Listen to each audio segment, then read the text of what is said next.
ఒక లైలా కోసం టిన్ టిన్ టిన్ తిరిగాను దేశం టిన్ టిన్ టిన్.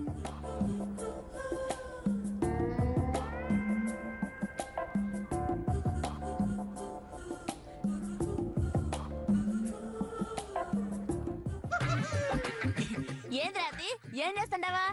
కళ్ళు ప్రస్తుతానికి బానే కనిపిస్తున్నాయి కదా, ఇంకా ఏ ప్రాబ్లం వచ్చినట్లేదు కదా. ఇది మధ్య బాగా సెలరకపోతా ఉంటది. మావ నా మెడలో 3 ములయ్యంగానే దీనికి 3 చెరువులు నీళ్లు తాగించాల. సర్లే గానీ అట పార్క్ పోయిద్దరి వస్తావా? పార్కా? నేనెందుకు? ఆడ పల్లీలు బాగుంటాయని బయట అందరూ అనుకుంటున్నారు మే. అందుకే ఓ తూరు పోయి తినేసొద్దారని. లేకపోతే ఏంది మే, పార్క్ ఎందుకు పోతారు? సరదాగా ఎంజాయ్ చేసేదానికి పోతారు. మనిషి అన్నాక కూర్చుంటే కళాపోషణ ఉండాలని రావు గోపాలరావు చెప్పుంటారు కదా. మరి 4 గోట్ల మధ్య కూర్చుంటే ఏం కళాపోషణ వస్తుంది చెప్ప?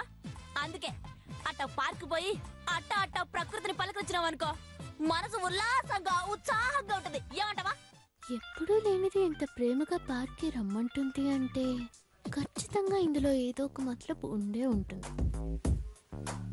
ఇది ఈ మాదిరి ఆలోచిస్తా ఉండదంటే కొంపతీసి మన మీద డౌట్ గాని వచ్చిండదా ఏంది? పార్క్కి వెళ్దామన్న ప్లాన్ ఏంటో, దీని ఆలోచన ఏంటో తెలియాలంటే మనం ఖచ్చితంగా వెళ్ళి తీరాల్సిందే.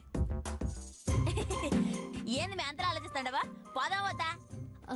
భలే దానివే, నువ్వు అంత ప్రేమగా అడిగితే నేనెలా కాదంటాను. నీ ఉల్లాసాన్ని ఉత్సాహాన్ని నాకు కూడా చూడాలనుంది. సరే వెళ్దాం. సరే మే, తొందరగా రెడీ అయిపో. అలాగే.